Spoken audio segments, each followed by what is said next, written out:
Salut, je m'appelle Louise, j'ai 22 ans et je fais la suite du diagnostic borderline. Voici mon histoire. J'ai toujours été décrite comme une fille plutôt difficile, facilement irritable, impulsive, qui avait un comportement un peu...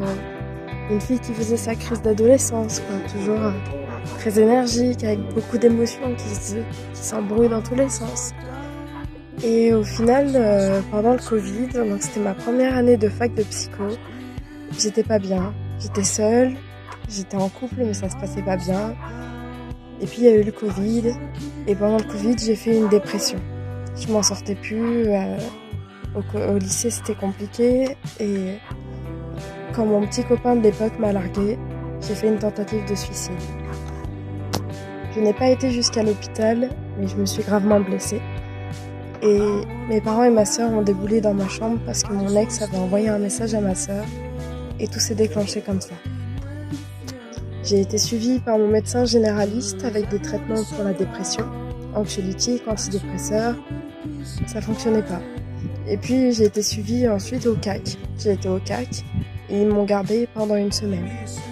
Donc j'ai prétexté que je voulais sortir parce que c'était vrai.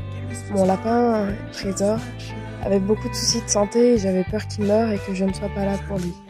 Alors j'ai mis ma santé de côté et j'ai fait passer mon lapin avant tout. Trésor a survécu et moi j'étais toujours en pleine déprime. Les mois ont passé, j'ai raté ma première année de fac de psycho, j'ai eu mon premier trimestre mais pas le deuxième.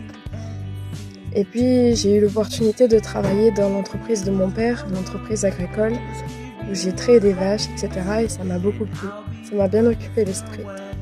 Et puis pendant le mois d'août, j'étais pas bien, ça allait pas avec mes parents, j'avais pas d'amis, j'avais plus de petits copains. Alors j'ai été hospitalisée une première fois pendant un mois à la clinique de la Maraudan, une clinique de santé privée. Et c'était une expérience, mais ça m'a pas spécialement plu. J'ai dû arrêter mon hospitalisation car j'ai repris la fac pour ma première année une deuxième fois, j'ai redoublé. Et puis là, ça a été très compliqué parce que je devais revivre toute seule, me refaire un cercle social, redémarrer une année en fac de psycho. Et pour une ado demi-adulte, pas très en forme, c'était pas le top. Entre-temps, j'avais un suivi psychologique et grâce à cette psychologue, j'ai pu avoir un suivi psychiatrique avec un psychiatre qui est extraordinaire, que j'ai depuis maintenant 5 ans. Et je le suis toujours. Et du coup, grâce à ce psychiatre,